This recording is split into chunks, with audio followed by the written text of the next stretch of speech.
Esa comisión de expertos es la parte más polémica de la ley, no lo más importante, matizan muchos historiadores. Un estudio de posibles vulneraciones de derechos humanos hasta 1983 en la lucha, y este es el matiz, en la lucha por la consolidación de la democracia. El Gobierno y Bildu pactaron que ese periodo se ampliara del 82 al 83, y como fue entonces cuando empezaron a actuar los GAL en el primer año de gobierno de Felipe González, ahí surge la controversia. Del 78 al 83 básicamente sigue habiendo manifestaciones frente a la tortura, manifestaciones frente a la falta de libertades, y durante un tiempo hay muertos por parte de las Fuerzas Armadas.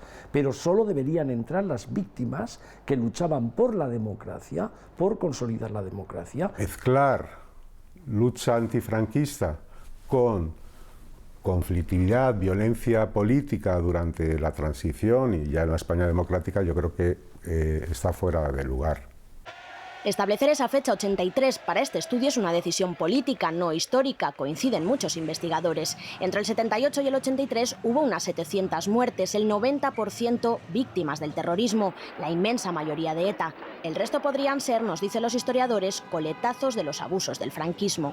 Pues no es porque se adopta una constitución que del día a la mañana se cambia radicalmente los comportamientos de las fuerzas de orden público, por ejemplo, o de otros grupos que actúan. Hubo muchísimos excesos policiales en esos años. Según su investigación, son unos 180 muertos por abusos policiales. Investigar sí, dicen los historiadores, pero el ruido político no debería tapar el fondo fundamental de esta ley, las víctimas de la guerra civil y el franquismo. Entre las medidas de la nueva ley, disolverá las fundaciones que enaltezcan el franquismo y por primera vez declara que el Estado asuma el liderazgo de la búsqueda de los desaparecidos.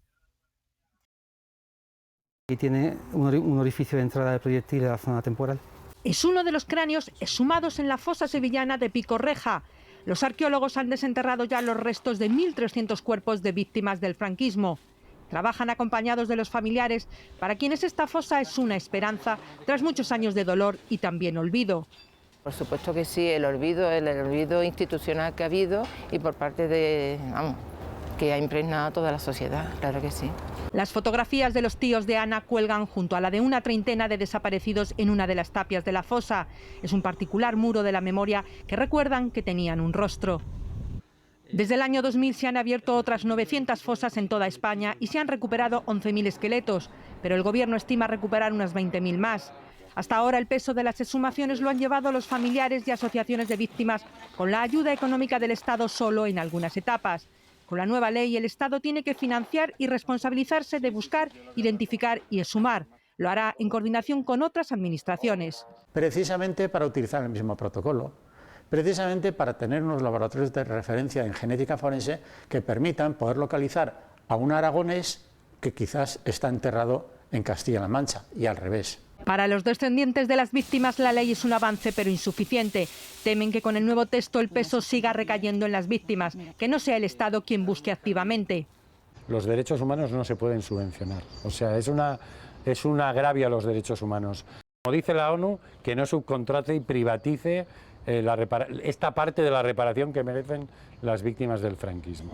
Y reclaman una oficina estatal que atienda directamente a las familias y garantice sus derechos.